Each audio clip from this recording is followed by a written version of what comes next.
Good morning, ladies and gentlemen. So the Iran war is entering a new phase, ladies and gentlemen. It does look like the ground offensive is about to begin.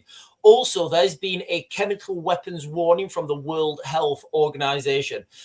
Before we get on to that, guys, whatever time of day it is you guys are watching, please hit those buttons down below, the like, comment, subscribe, and bell notification. Right, so the articles I'm going with right now is it looks like there is about to be a ground invasion from Azerbaijan and the and Kurdistan, which is in northern Iraq.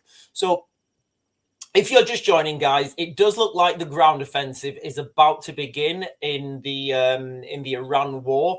So the first big development is the pro-American Iranian Kurdish forces based in northern Iraq's Kurdistan region are actively preparing armed units that could cross the border into Iran and open a ground front in the west. Iraqi officials and senior figures from these Kurdish groups such as the Kurdistan Democratic Party of Iran, KDP, and others in loose coalition have confirmed they're gearing up for possible operations. Now, let me just jump over to the map because I want to share this with you guys so you guys get some context, and I'll do this again later on. So there we are. So I do have, quite a lot of experience operating in this. Oh my God, that's quite hot. It's 52. No, that's not wrong. So if you guys look at the map here, you've got Iran, and then the border of Iran runs to the west. It runs from Baghdad to Syria. Sorry, not Syria. Baghdad to Turkey, then Armenia, Azerbaijan in the north. So what's happening now? You're having a buildup of troops. I can only speculate on around this area here in this northeast region of Iraq, or sorry, northeast region of Iraq, or northwest region of Iran, and then from the north. You're having Azerbaijan troops amass on the border. So it looks like pretty soon, I would say, there's going to be a push from the west and a push from the north. This is going to be absolutely carnage and chaos, guys. It really is. I've done a lot of time training Iraqi forces, working with the Peshmerga. Certainly the forces in Iraq. Great guys. If you think the Americans have bad battle discipline, the scenes on the ground, if we get these scenes released, are going to be carnage and chaos, guys. It's going to be absolutely carnage and chaos. However, this is what I think Donald Trump's going for. I don't think he's going to want the full scale US deployment. I know with 100% certainty that this whole region will be full of US Special Forces, Delta Force. They will be training these guys up, and they will be going in the initial wave with these guys. This won't be official, but I can pretty much guarantee that that'll be happening. I would say it's happening in Azerbaijan as well. So that's what I think is happening on that front. Now, let's talk about this, guys, because I do think this is going to be a massive game changer for that region.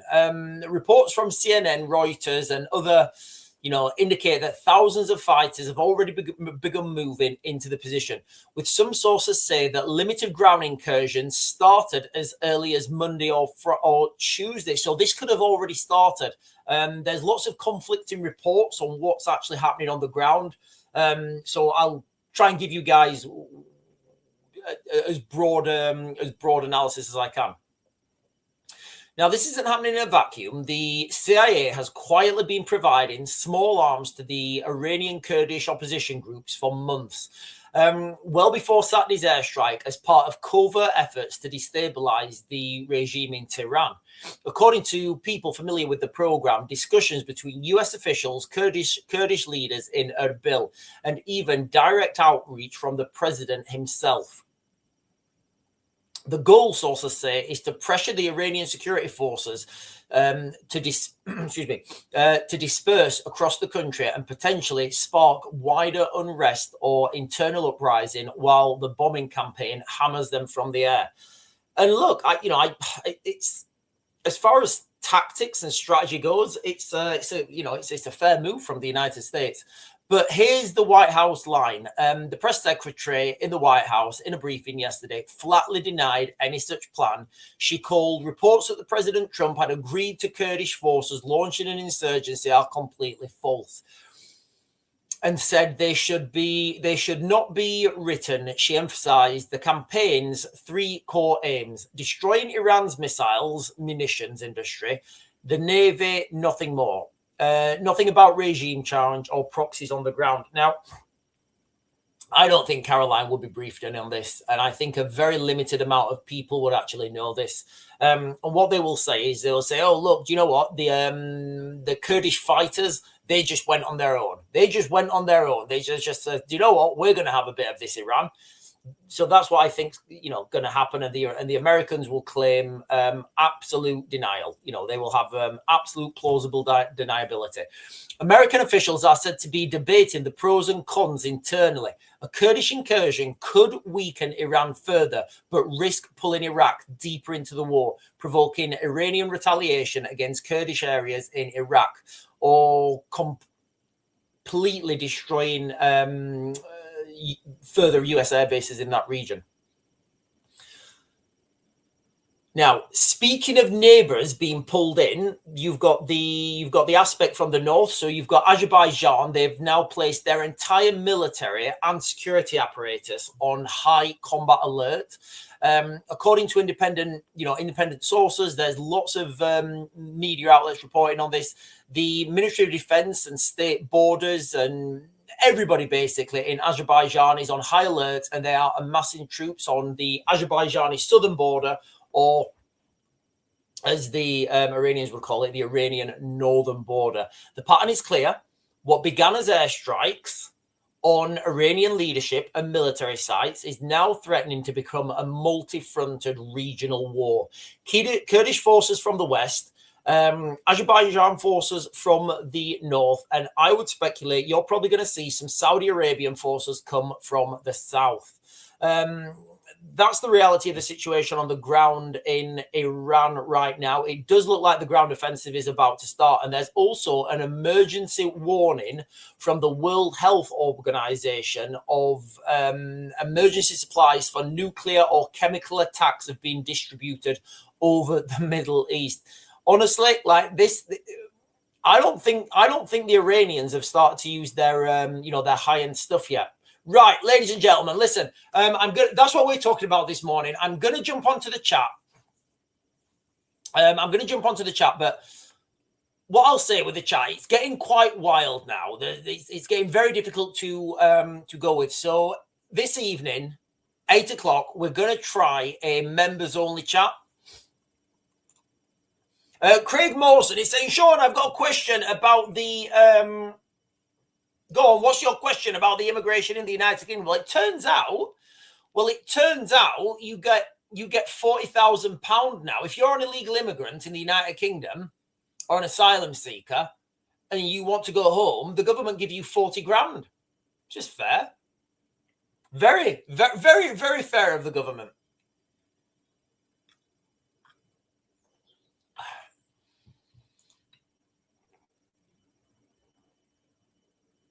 Yeah, this whole region's going to break down into a full regional war, especially when this ground offensive happens. How weak is the British government? Hearing Starmer talk actually winds me up, says Lime Aura. Yeah, I struggle with it as well. Clarendon says, Sean, have you ever heard of Professor Zhang? Clarendon, yes, I shared some of his videos last night. Yeah, I love Professor Jiang, whatever his name is. I love Professor Jiang.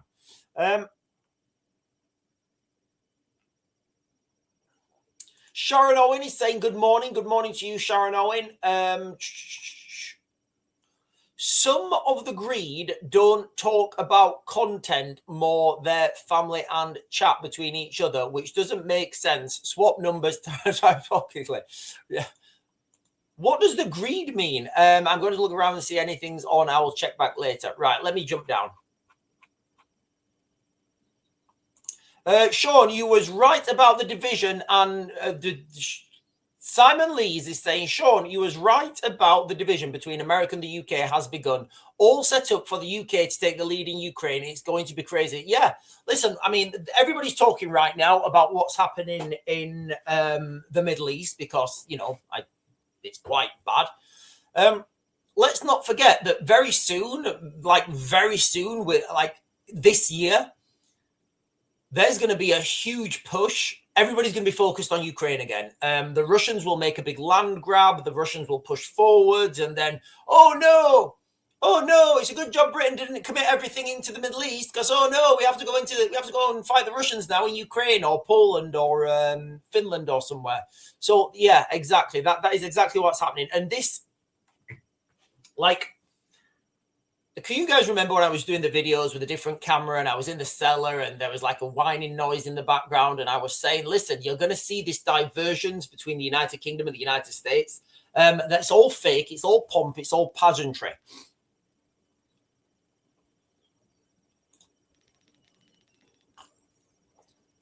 Yeah, the only boat that Keir Starmer's managed to stop crossing the channel is HMS Dragon. The drone which hit British base in Cyprus and caused RAF to start flying missions over Jordan was not fired from Iran. False flag, right? Yeah, so I've seen this. So if you guys can remember, when that drone strike went in, I said straight away that I don't think that's come from Iran. So if we're just talking about this drone strike, guys, okay. Okay, so to fire one of those Shahed-type drones from Iran over to Cyprus, it's virtually impossible. It's not going to happen, all right? It means you have to cross the Iraqi air defense. Again, you could argue that. You have to cross the Syrian air defense. You have to cross all this air defense, right? All this time while you've got aircraft flying around, shooting stuff down. So, you know, and the fuel as well. You know, the Shahed drone only has like... I think like a high end, you're looking at like 1,000-mile range. That's clearly more than 1,000 miles, right? So what I said was it's either being fired from Lebanon or Syria. Now, if I was a betting man, I would say it was fired from this location here, Tartus. So Tartus is a Russian... It's a Russian naval base, so that's where I would say it's fired from. Yes, I've heard I've heard people saying it was a false flag and the Israelis fired it. You know, that may be true. I don't think we know. And again, it's not going to matter, is it? Like I keep saying, the truth doesn't really matter. It's the perception, right? If we're being told that the Iranians are firing missiles at our air bases, then we have to respond like the Iranians are firing missiles at our air bases. So we really do have a government in the United Kingdom who've no idea what they're, frustratingly, they've no idea what they're talking about. Sean, I've not anything from my mate in the army who was out in Eastern Europe. I don't know if that's a bad thing, says Danny Walker. Yeah, so Danny Walker had a friend, well, still has a friend. Well, we hope Danny Walker's still got a friend. So what may be happening is they may have taken their phones off them. So what happens is if you're about to go on operations, you get all your phones and stuff taken off you for operational security. So literally, you just get your phone taken off you. You put it into a box. You put it into a platoon box. You put it into a little plastic bag. You write your name on it. You put your phone in a box, and that's you. Then you're in operational mode. So, reading outside the box, Danny Walker. Reading outside the box. You know, looking at the circumstantial, what we talked about there. That could be the, go on. That could be the military gearing up for boots on the ground in Ukraine. I forgot Sean's prediction of US. Remember when he predicted Russia in Europe look more likely now? Yeah, when I said these things over like years ago, people didn't, people were just, oh, Sean, that's crazy. Yeah, Putin says about the rubber boats, which is it's quite hilarious, it's quite hilarious.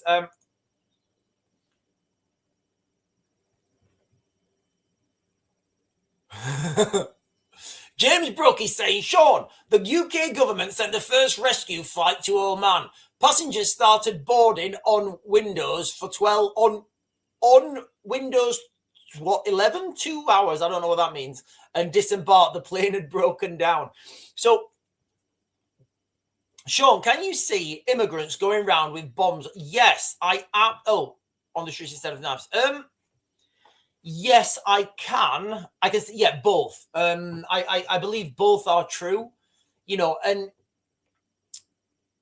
so we already know from MI5 that there have been 20, there have been 20 attacks that have been stopped in the United Kingdom since,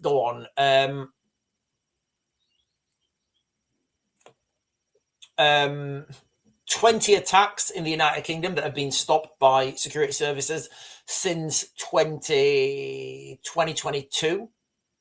So here's the question for everyone, right? Listen, if you're in the United Kingdom right now, let me get the news article up for you. MI5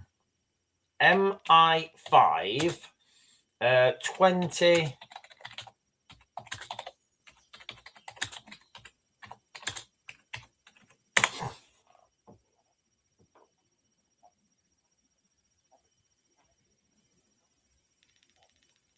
I think this is it.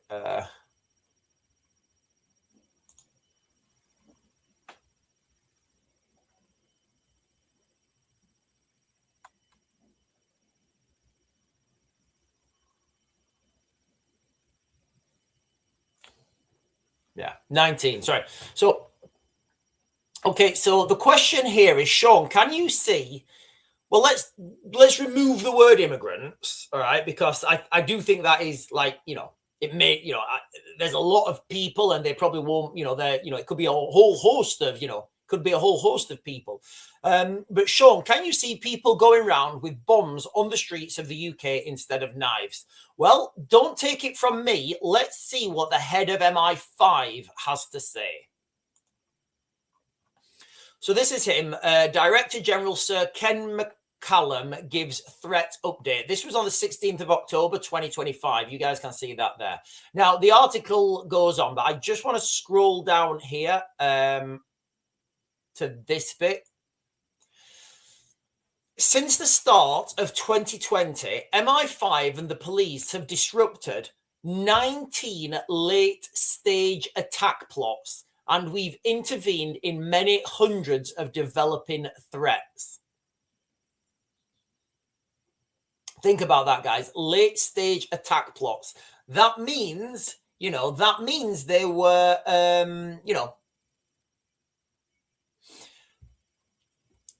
that means they were just about to go out the door. They were ready to go out the door and go do whatever those attack plots were. Now, my question to everyone here in the chat is, do you think that that's it now? The security services in the United Kingdom, MI5, Special Branch, MI6, UKSF Group, the other units in the United Kingdom that are operating in this space. Do you think that's it? That they have disrupted, stopped the 19 late stage attack plots, and that's it now? There's no more. Do you think there's no more, or do you think there are attack plots that are being plotted right now in the United Kingdom that have just gone under the radar?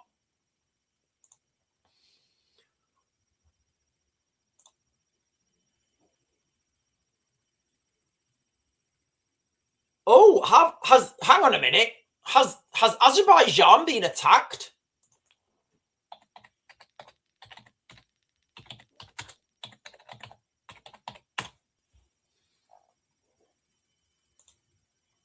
No, not by Russia.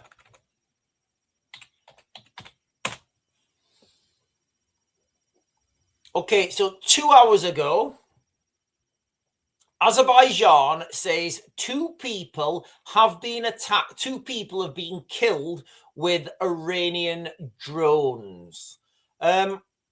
So that's yeah. So that's obviously. In fact, you sent me that earlier, didn't you, Google Enos? Yeah, I think Google Enos sent me that earlier. So it does look like the Azerbaijanis are going to come down from the north. Right. Listen, the chat's wild as normal, guys. I'm just jumping down. And I'm trying to prioritize the green comments. Right. Listen, ladies and gentlemen, if you guys are, hold on, hang on a minute. RA Redacted is saying the end time is here. 40 days from 3-3, Blood Moon has started, Armageddon is coming. Can you give me more context? Can you give me more context on that? Sean, what do you think of US testing out missiles last night that can carry nuclear weapons? Yeah, until we see these missiles being tested with nuclear weapons, I'm not going to get excited. I will stick by what I've previously said. I don't believe nuclear weapons are ever going to be used again. I just don't. I do not believe nuclear. I might be wrong. I don't think I am. I wouldn't say it if I thought I was wrong. I don't think nuclear weapons are ever going to be used again in conflict. And the reasons for that are pretty wild, and I'm not going to go into them now.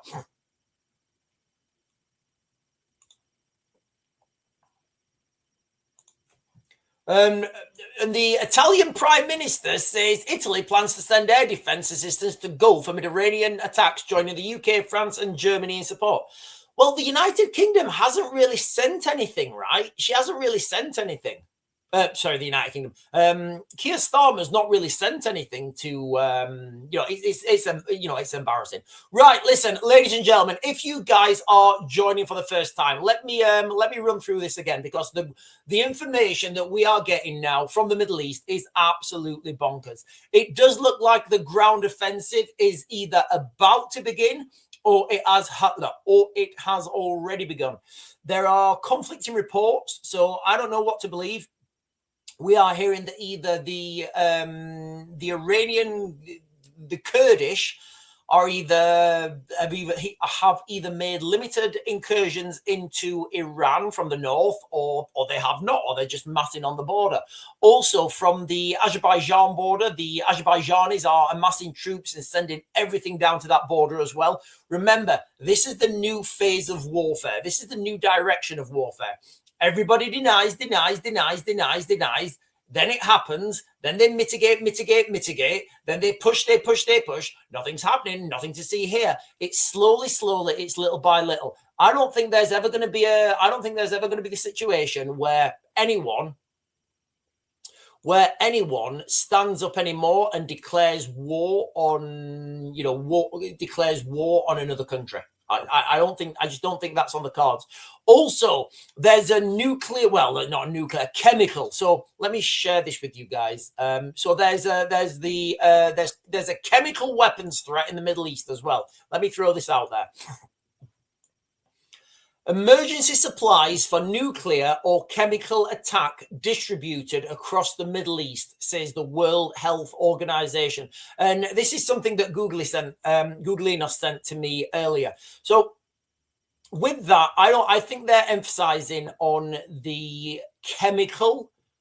I think they're emphasizing on the chemical, not the nuclear, because let's face it, guys, the use of chemical weapons has become more.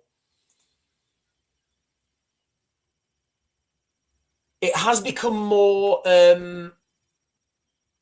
mainstream, I guess. We know countries now use chemical weapons, and it is a chilling admission from the World Health Organization that has absolutely cut through the noise of the war.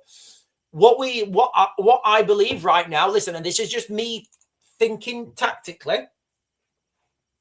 If I was the Iranians, I would use all my cheap drones to deplete the air defense. All my cheap drones. Remember what I say, ladies and gentlemen. We are heading towards a global we're probably in it, actually. We are in a global conflict on an industrial scale. Remember that phrase, guys, industrial scale. What that means is all your fancy computer chips and your missile that's $100 million, and you can take a satellite out, you can send it to the moon, you can do all sorts of stuff with your missile. You're firing that now at a drone worth 25 grand. It's not sustainable, guys. It's not financially viable. Can you imagine going on Dragon's Den? I don't like your product, and for that reason, I'm out.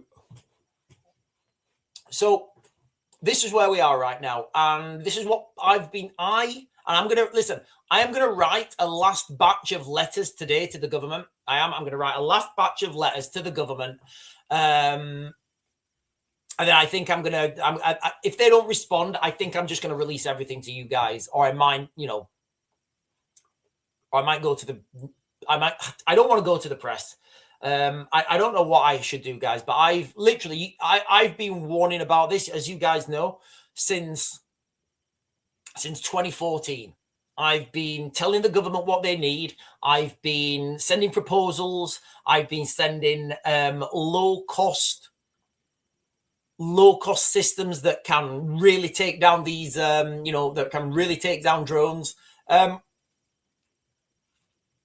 now seems like everything all the technology that I proposed to the government years ago, they need it right now. And now they're all in a flat spin. Oh, we didn't know this was coming. You kind of did, because I told you, and I've written plenty of open letters to the government telling them the direction of travel. And the reason part of the reason I'm doing these videos is for public record. So you guys can see that I've been telling everybody what's coming. Nobody's been listening, but I've been telling people.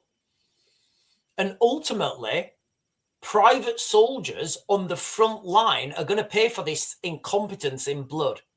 And I've seen too much of that, and I don't want to see any more of that. So anyway, the World Health Organization has cut the noise of war in the Middle East. Medicines, protocols, specialist trainings, all designed to blunt the horror of nuclear or chemical strikes. And I want to focus more on chemical strikes, because I do think they're coming. I think they're coming. People are going to be unprepared for them, and it ain't going to look good. The World Health Organization have been quietly distributing kit and equipment across the region. Who isn't sounding an alarm bell just yet? No mushroom cloud on the horizon, no straight sarin clouds of, ricin or whatever coming through the atmosphere just yet. However, they are preparing, because the bombs have already fallen. In the last week, the US and Israeli jets hammered Iran's nuclear heart, its missile factories, its air defenses, Operation Epic Fury. The World Health Organization's move is precautionary. Potassium iodine tablets to shield thyroids. Listen, yeah, from radioactive material. This isn't hysteria. This is the World Health Organization seeing a real potential chemical threat in the Middle East. Now, that is a new horror. That is an absolute new horror, because I don't think we're ready to see that. I do not think we're ready to see that, guys. We really are not. But look, you've got to understand, the Iranian regime, they're not going down. They're not going down. They're clearly not going down without a fight, right? And they've already said no more red lines. And you can see this now, right? Because they are just targeting absolutely everything and everyone. And I do think very soon, the next strikes will be with chemical weapons. I don't think nuclear weapons. I think chemical weapons. We know the Iranians have them. We know they love them in the Middle East. Maybe that's where, maybe that's where Saddam's chemical weapons went, because they sure as hell weren't found in in Iraq. If you live here in the United Kingdom, this is a stark reminder of the escalations around the world right now. Our own civil contingency plans do not cater for this. They do not cater for this. We don't have enough, we don't have enough gas masks. I don't think that's, likely. However, do you think there are, I don't know, hundreds of millions of gas masks in the United Kingdom? I would speculate not. Right, let me jump onto the chat, guys. That's kind of my update for today. Right, let me just jump down and get some more. Breaking news: Iran launches attacks on separatist forces in Iraq's Kurdistan. Yeah, let me jump back onto the map, guys.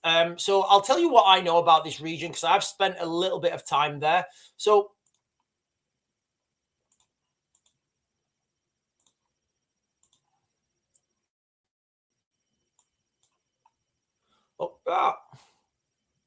right, so this, okay, so if I can't, hang on, give me a second. Let me try the other map. Let me try the Ukraine war map, because it's just so much better. I may be able to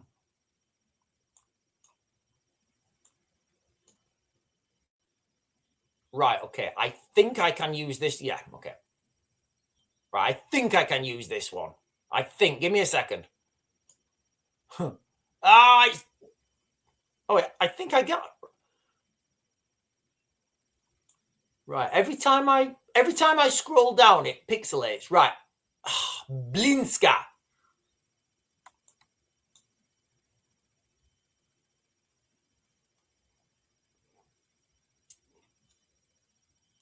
Right, we'll go with it. We'll go with it.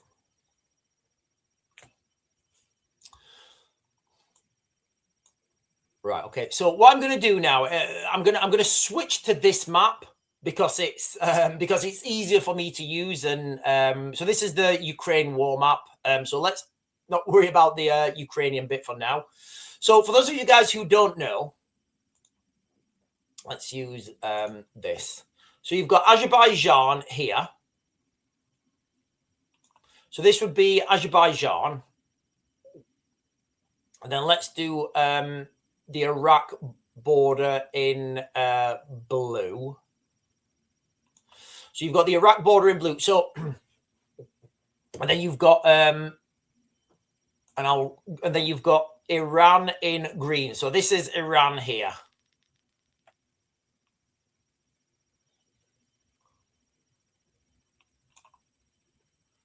So this is Iran. So for those of you guys who don't know, just so you guys can understand the region, I'm sorry about my my animations. So this whole region, if you guys look at this blue region here, since like a long time, this whole region here, I would say that is what is claimed to be Kurdistan. That region there, maybe, you know, that's also that also produces a lot of oil. There's a lot of oil derricks in that region, especially this region here. I'll do this as black. So there's a lot of oil here in this northeast, in that region there. Lots of oil derricks in that region. If anyone drives through there, it's just like oil all over the place.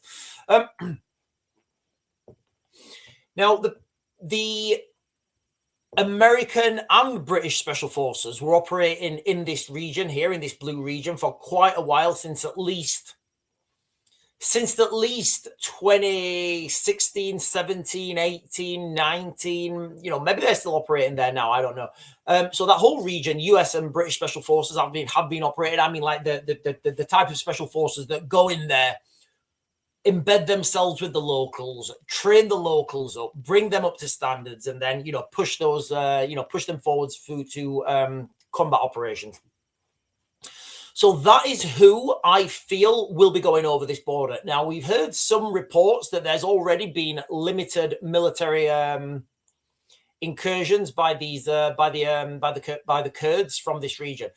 Also from the so that would be from the northwest of Iran. That's where that push should be coming. And then you've got here to the north, you've got Azerbaijan. And as we know, the Azerbaijanis are massing troops on this border. So it looks like the Iranians are going to get you're going to get the Azerbaijanis come down from the north and the Kurdish come from the northeast, which is going to put a lot of pressure on Tehran. Now, let me switch back to this map.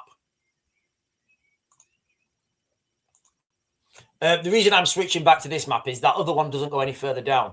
So if you look at Iran on the map, it's very difficult to get anything into this region. You know, on the ground, it would be very difficult to get US forces there. It would be very difficult to get logistics there. So why would you bother? Literally, why would you bother? If there is any US intervention, it's going to come on this south coast, and I don't think it will. I think the main meat and potatoes will come from Saudi Arabia. I think the Saudi Arabians, because they have the Saudi Arabians and the Iranians are natural enemies in that region anyway. So it would make sense for the Saudi Arabians to cross that to cross the Persian Gulf into Iran. Of course, there's going to be limited. There's going to be limited special forces camps and, Delta Force guys, and, maybe Navy SEALs doing limited strikes and, taking high value targets. That, of course, is going to be happening. But I think the main meat and veg is going to come from the north, from Azerbaijan, from Erbil, and potentially from on that south coast. But I don't think we're there yet.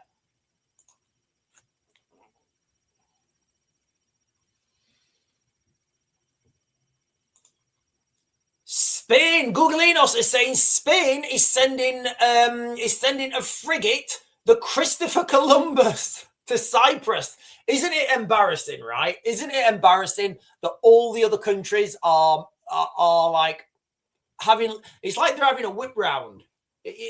I'm so embarrassed at the state of the Royal Navy. Is anyone else embarrassed that every other country has to go and protect the British air bases? It's so ridiculous.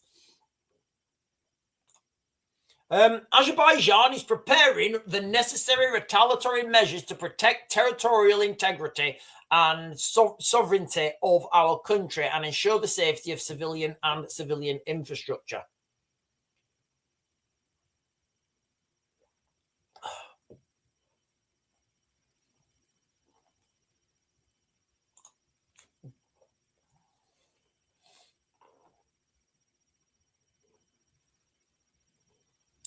So James Brooke is saying at the start of the Iran war, the UK only had one of its 6 Type 45 destroyers operational.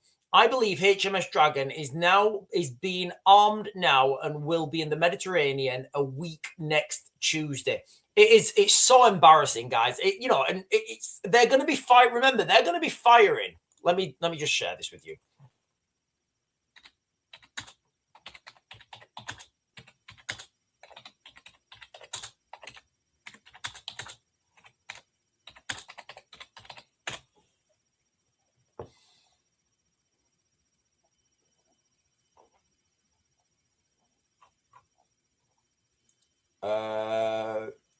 To missile.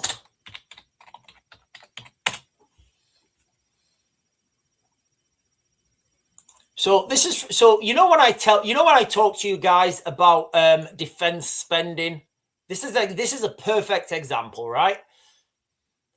The RAF uses missiles worth up to 2 million to shoot down an Iranian drone worth £25,000. Can anybody see the problem with that, guys? This is your money. This is our money.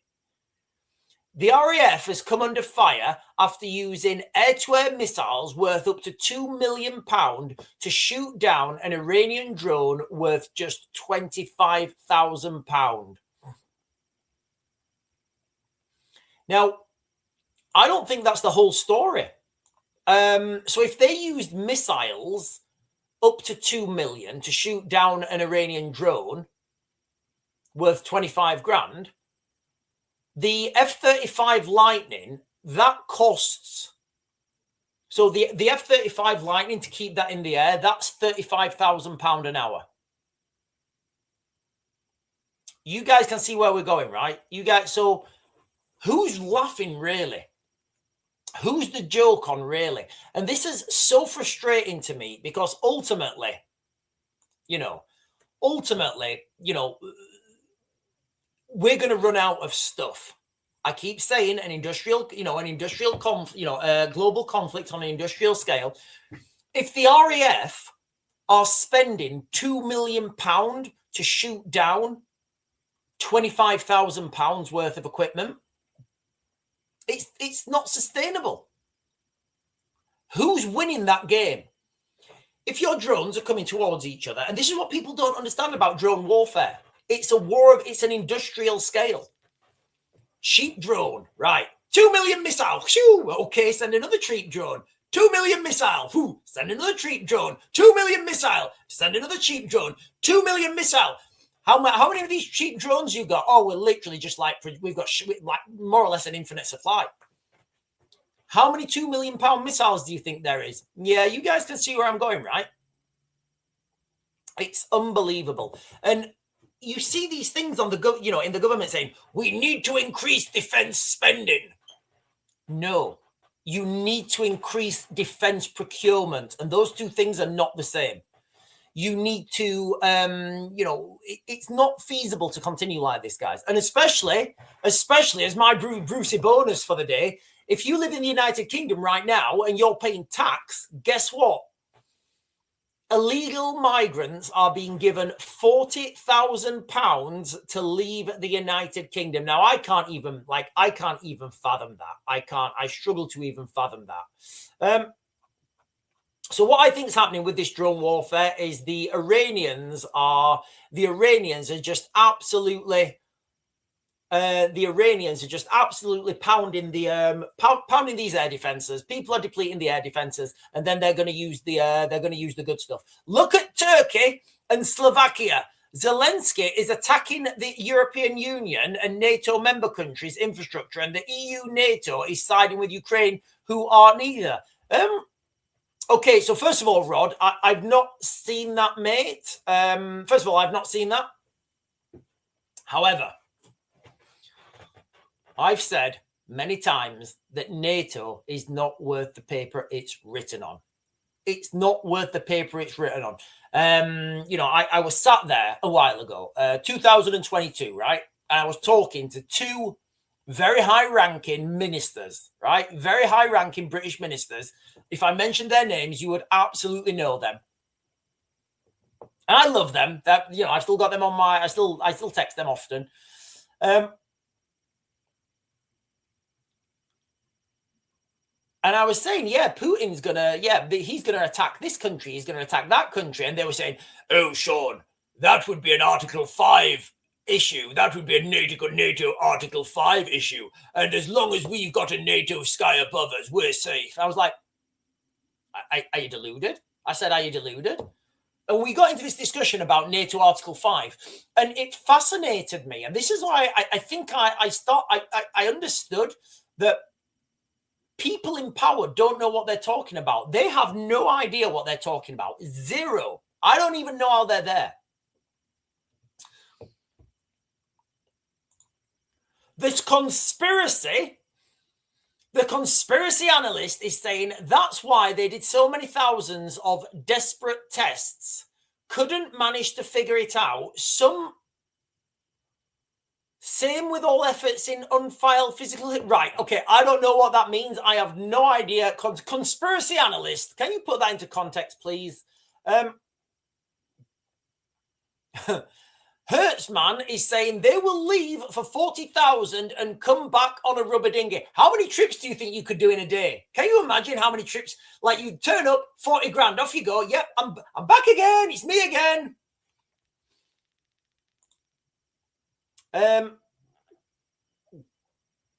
Lisa Jane is saying, I would leave the United Kingdom for 40k.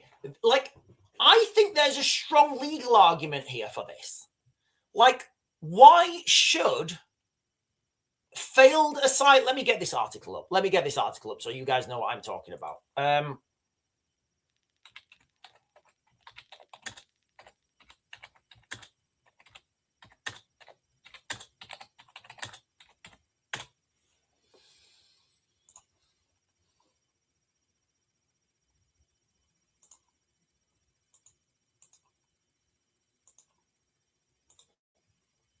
Failed asylum seeker families to be paid up to £40,000 to leave the United Kingdom within 7 days under radical trial. Look at Shabina. Look how happy she is. I love her hair. She's got fantastic hair, hasn't she?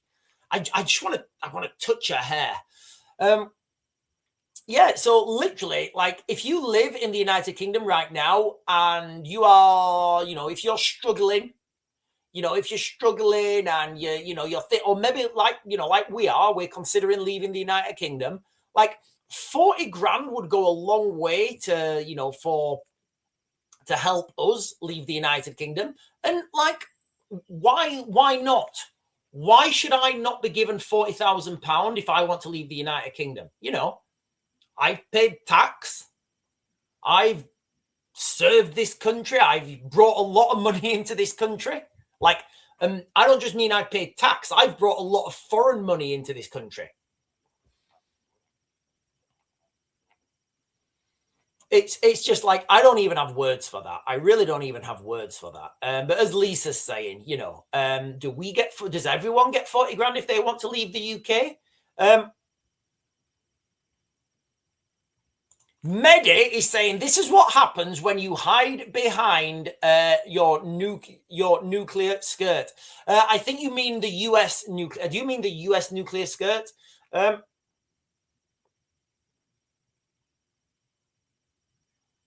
Right, I'm just jumping down, guys. Listen, ladies and gentlemen, okay, I am trying to prioritize the members chat.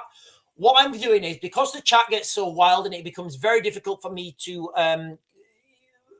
go work on the chat because it goes so fast. What I'm going to do tonight on tonight's live stream, 8 o'clock, I hope I can do it. I'm pretty confident I can. It's just going to be a members only chat, and we're going to see how that goes. Okay. And that's just because the chat is going crazy. We give France $500 million each year to help stop the boats. It's a joke. I gave everyone the solution how to stop the boats, guys. Literally, I told everybody how to stop the boats. Nobody listened. Everybody wanted, some sort of big fight. Oh, hang on a minute. Let me Google this. Breaking news. Security issue at Cyprus base. Give me a second.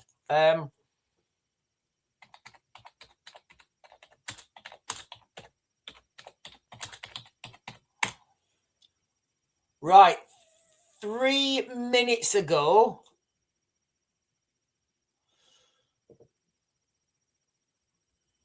Right. Okay. So this is from the Cyprus news. Let me share this. It looks like that's been given the all clear. It looks like, so Akatiri given all clear after new security threat on Thursday noon. You see, what will be happening is the alert state will have gone up drastically on that base. Everybody will be absolutely shitting it. They will all be everybody will be scared on that base. I mean, look at the state of those gates.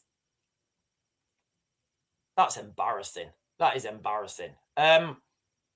Honestly, that would have not happened at one para. Somebody would have had those gates cleaned. But the alert state will have gone up.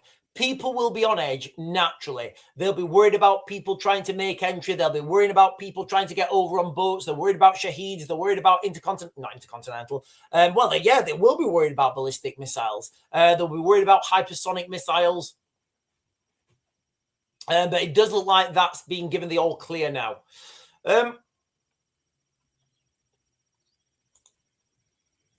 We just spoke about that.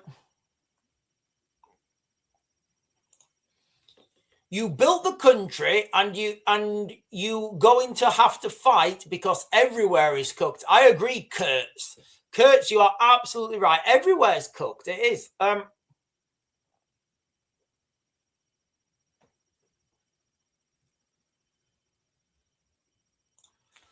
Yeah, I still think that's going to happen. You know, we see this all the time, right? And this is the new direction of warfare. This is the new direction of warfare where you say nothing's happening, nothing's happening, nothing's happening, nothing's happening. Something happens, then you play it down, play it down, play it down, play it down. Then you keep pushing, playing it down. Like Putin does like for me,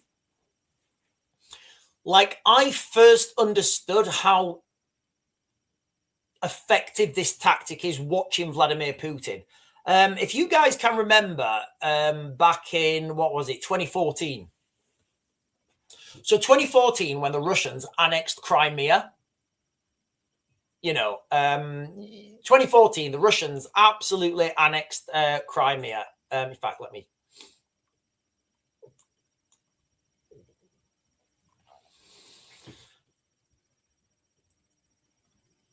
In fact, you know what? I'll share this with you. So in 2014, the Russians, like, can you guys remember the little green men that went? Like, I'll use a green pen, right? So in 2014, right? So this is Crimea. This region here is Crimea. That's Crimea, for those of you guys who don't know. And this is Russia, right? That's Russia. So this is Ukraine.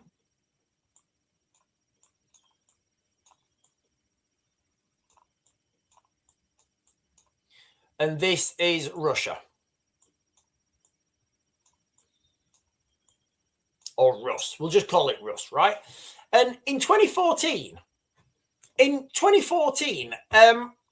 all these Russian military trucks, right, came across this bridge, right, into in here. And they were literally like Russian trucks coming over the Russian border from Russia with men wearing Russian fatigues, Russian rifles, speaking Russian, right?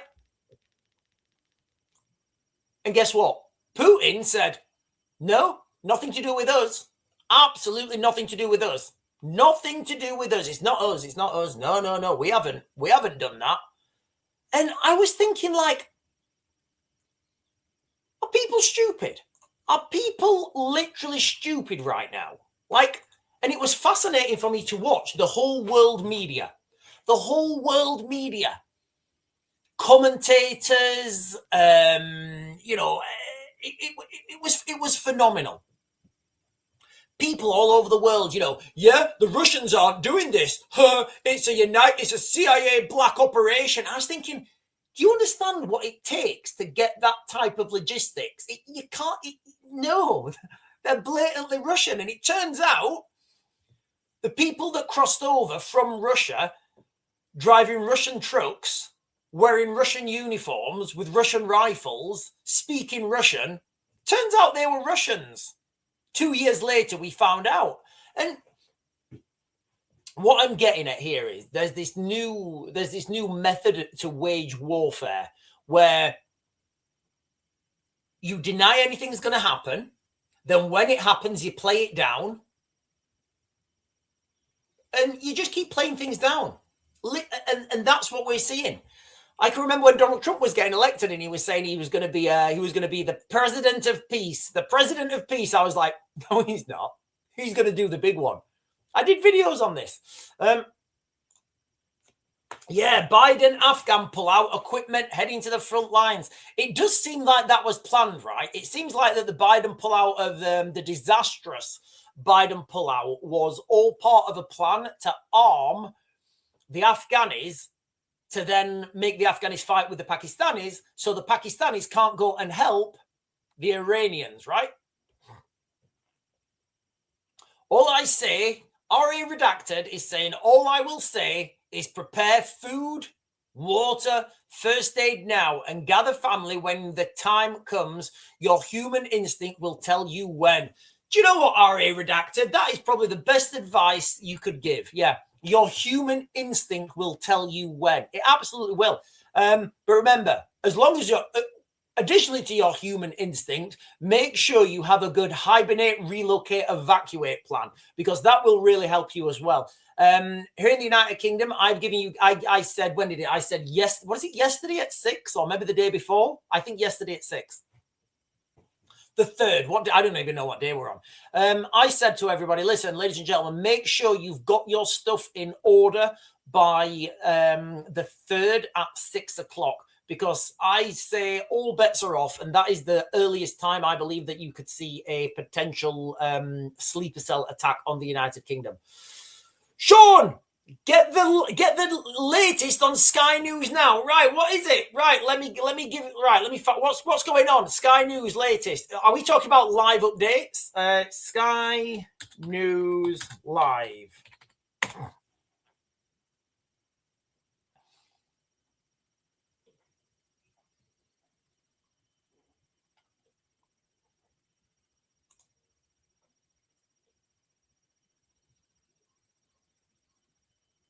Right. Googleinos, there's a lot of latest things from Sky News. You're going to have to give me more context. Googleinos, can you give me more? Oh, hang on.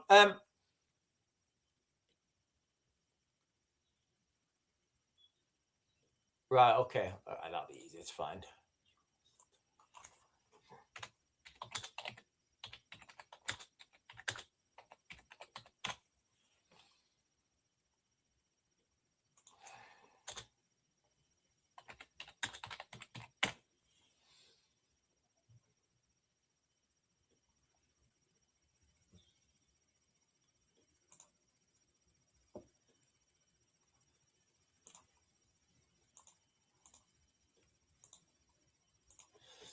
Iran says it has hit US oil tanker. A US oil tanker was hit by the IRGC in the northern Persian Gulf, and it's on fire. Iranian state news agency Fars has reported. Look, oil prices at the pump, right? You know what I said to everybody on the 28th?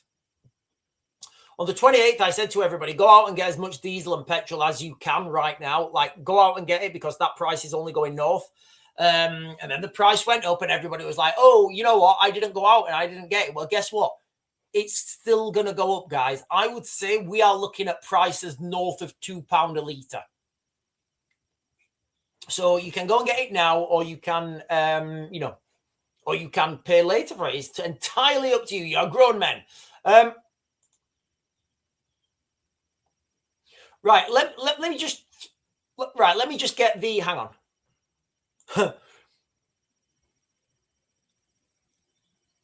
So hang on a minute. Right, I'll jump back onto the oil tankers in a second. Yes, I agree. I agree. So if you're a foreign national, you can come to the United Kingdom on holiday. We'll put you up in a hotel. We'll give you 3 meals a day. And when it's time to go home, we'll give you 40 grand to go home. Yeah, dude named Brent. Yeah, that's apparently what it is. Right, let me get back to this oil tanker, guys. Listen, the chat's going crazy, and it's really difficult for me to keep with this. I'm gonna get this comment right, and then I'm gonna jump straight to the bottom. So once I've talked about this, I'm gonna jump straight to the bottom because I need to share the map.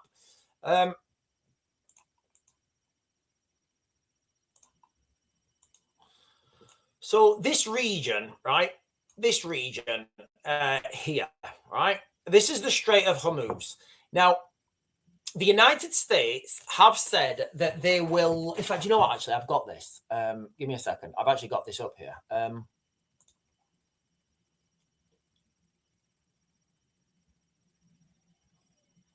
Is it that one? It may not be this one. Hang on, I've got quite a few things. No, that's not it. Turn that one down.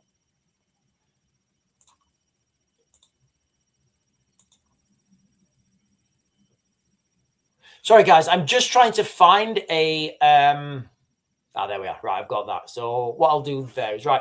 Do you know what? I'll share this actually. So when we're talking about the Strait of Hormuz and oil and money, turns out Donald Trump just posted this the other day. So effective immediately, I order the United States Development Finance Corporation to provide a very reasonable price political risk insurance and guarantees for the financial security of all maritime trade, especially energy traveling through the Gulf. This will be available to all shipping lines if necessary. The United States Navy will begin escorting tankers through the Strait of Hormuz as soon as possible. No matter what, the United States will ensure the free flow of energy to the world. The United States' economic and military might is the greatest on earth. More actions to come. Right. First of all, I don't think he's going to pull this off. I don't see how he can pull this off. However, the direction of travel, it's a fantastic move for the United States, because if the United States then becomes the only insurance company that's insuring people to travel through the Strait of Hormuz, because they're the ones with the guns and the tanks and the ships, then guess what? The United States takes control of another 20% of the world's oil. Think about that. Think about the colossus that the United States would become. So this little area here, guys, it's the nexus of the world. It is absolutely the nexus of the world. It's maybe at its shortest point, it's maybe like, I don't know, 50 kilometers or something.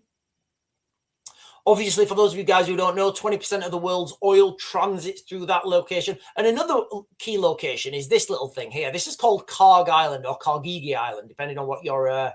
that little island there was built in the 80s. That little island had, and it still has, it's a gas oil separation plant, basically. A lot of the Iranian offshore oil goes to Karg Island or Kargigi Island, whatever you want to... Some people pronounce it differently, but that little island there, I'm so surprised that has not been obliterated yet. I can only assume that the United States want to take that intact, right? Because of the the facilities that are there. So for those of you guys who don't know, you get crude oil and then you have to take it to a gas oil separation plant, which will separate the gas and then fractionally distill it into like petrol, diesel, kerosene, and all the rest of the hydrocarbons that go with it. So only then it can be sold as petrol or diesel. Normally they just export it as crude oil, but some places can they can degas it, or they can refine it. Right, I'm literally just jumping down to the bottom, guys. There's loads of comments. There is loads of comments, so I do apologize if I'm missing any. Especially the green ones, especially the green team, those of you guys who become members. A retired head teacher just blew the whistle on why the UK schools teach. I don't believe that. No, I don't believe that. That's ridiculous. My youngest is 13 and he talks about what's happening and checks flight radar daily. Ecclesbourne Glenn is saying, when are we going to Antarctica? I don't think Antarctica's until 2050. It's a long way to Antarctica yet, guys. So it's a money thing. I think these things come hand in hand, right? If you're going to have a big major global conflict, why not profit from it as well? Why not? Like, you're going to have a major war, you're going to have a global conflict on an industrial scale. Why not, why not profit on that? Another update from Googlinos is saying that Iran says that they've attacked, excuse me. Hang on. Let me just,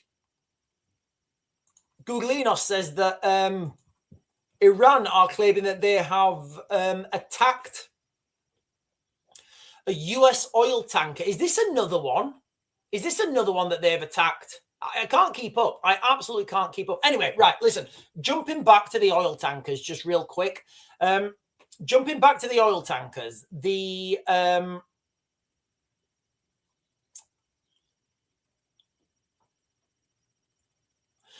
jumping back to the oil tankers, there is... I don't think the Americans can provide security. yes, they can provide financial insurance. I don't think it's going to go well for them. However,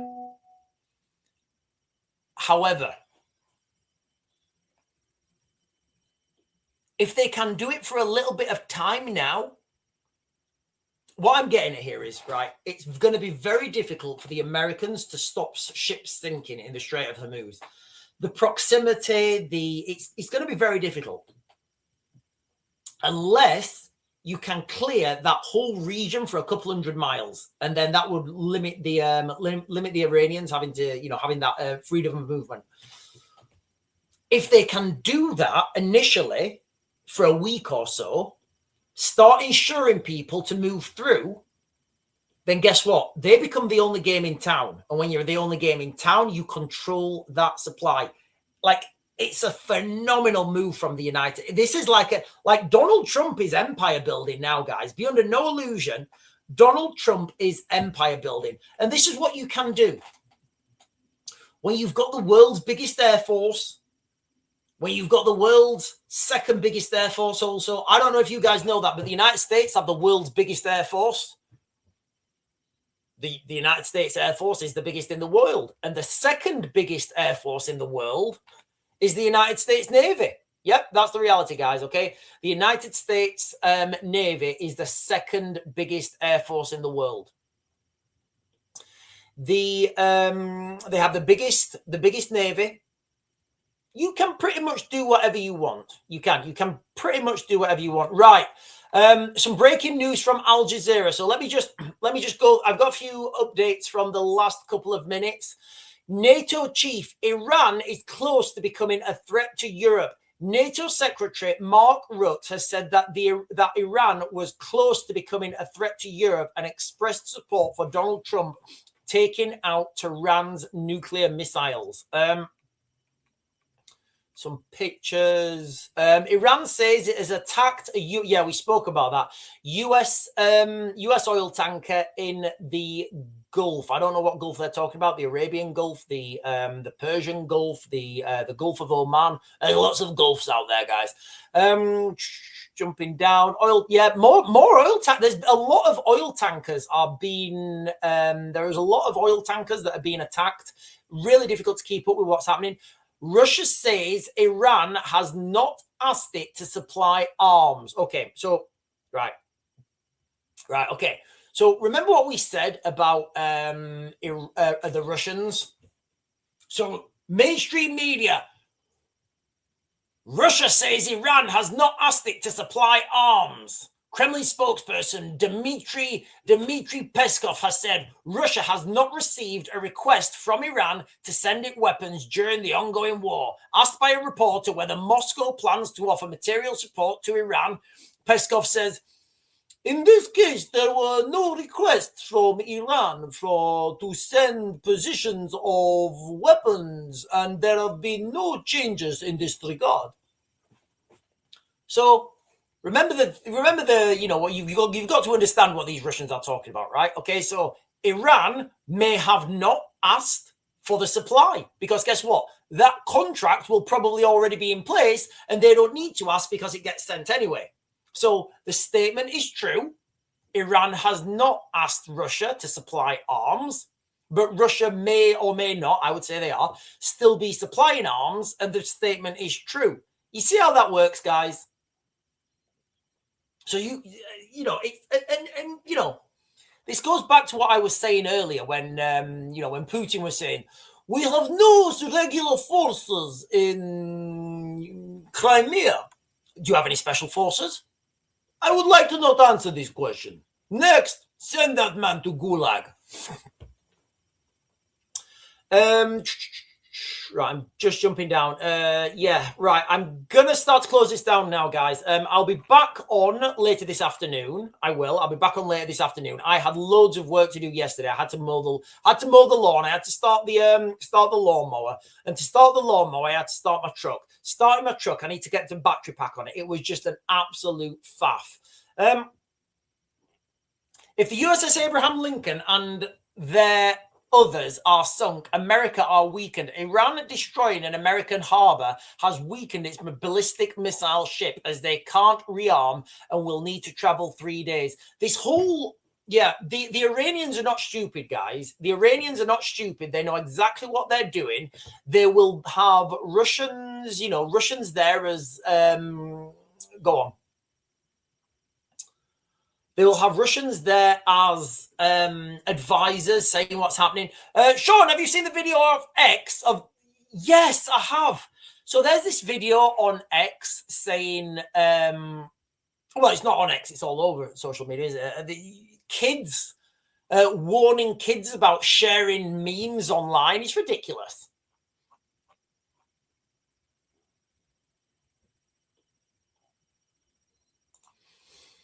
Breaking news: Israeli fighter downed an Iranian fighter jet over Tehran. I'm surprised they're still flying. I wouldn't, like, if I was in Israel, like, I wouldn't be flying over Tehran. Like, they're going to get sent to the candy shop.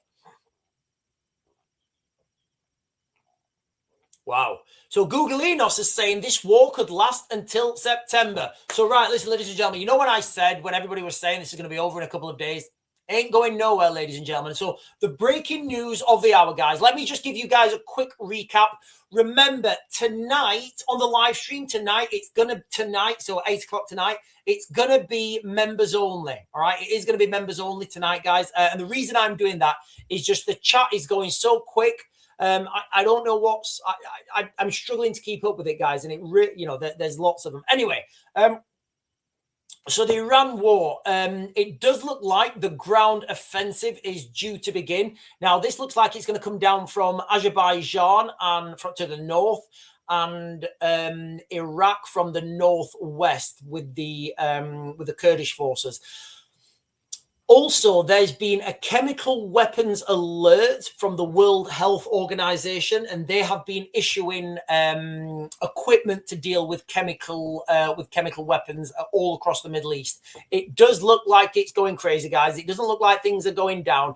And listen, everybody needs to understand and be really conscious about the likelihood of the Russians pushing in Ukraine, and then that's going to force the British military then to take the lead in Ukraine. And that's one of the reasons why Britain can't get involved in this conflict. You guys have heard of not cloak and dagger, divide and conquer, right? Lessons from Iraq, lessons from Afghanistan. If you fight a war on two fronts, you divide your army and you double your enemies. That's not good. That's literally, you're dividing yourself and you're being conquered, all right? So I would say that behind the scenes, a couple of years ago, they came up to this plan and said, right, the United States, we have all the ships, we have all the aircraft, we have all the logistics. We don't need anyone else to go into Iran with us. We don't need anyone else. If anything, you're going to slow us down, right? And that's what you're seeing. On the European side, you don't need ships to go into Europe. Guess what? It's land. You can drive there. You don't need ships. So that's coming very soon as well, guys. So be conscious of that. And Jody L3520 has become a new member. Thank you so much for becoming a member, Jody. We know you're a fantastic contributor to this channel, and we all love Jody Lee. We do. We love Jody Lee and her fantastic comments. Right, ladies and gentlemen, I am going to close this down now. I will be back on later this afternoon to give you guys an update. The situation is developing quickly. Be prepared, be vigilant out on the streets, all right? And I would try and put yourself in some sort of semi-lockdown, some sort of semi-lockdown right now, because I do believe the threat state has rocketed in the United Kingdom. Anyway, ladies and gentlemen, I will bid you good morning, and I'll see you guys later.